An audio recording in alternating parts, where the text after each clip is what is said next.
Hi darling, welcome to A Day in the Life of a Tomasino, Seminar Edition.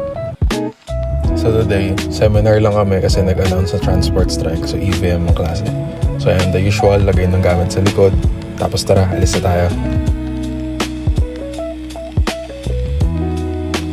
Tapos ito, nagpa-car wash na lang ako kasi narealize ko, ang aga ko pala para sa seminar. Sayang naman yung araw, kaya ayun, nagpa-car wash na ako. Then after ko magpa-car wash, around 1:30 na sa school na ako. So since EVM ngayon, so wala akong makakago sa parking, kaya nakahanap tayo ng libre.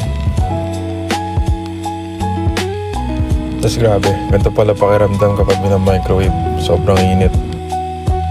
Tapos dadaan tapos kami din sa office, kaso walang tao. Kaya yun, lumabas na ulit kami, doon namin nagantay. Tapos dito nag-usap-usap kami saglit bago pumasok ng seminar. Tapos na nasa loob na kami, binidyoan ng next si Mikay. Wala yan guys, wala yung nakita ko dyan.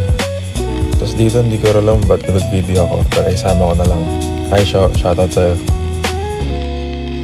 Tapos after ng seminar namin, ramdam na namin yung gutom kaya dumiretso aming Rob. Total may dadaanan din naman, kaya bakit hindi? Tapos dito nag-order lang kami, tapos hanggang sa inantay na namin sa table namin yung food. After namin kumain, naglakad-lakad lang kami saglit. Tapos yun na, uwi na. May dinaanan lang ako pala saglit bago umuwi. Tapos ako lang ba, pag maganda yung kanta, nagsistay muna ako saglit. Sayang eh. So yun lang nangyari sa araw ko guys. Thank you for watching. See you tomorrow. Siyempre, mandatory mirror selfie bago umakyat. Bye!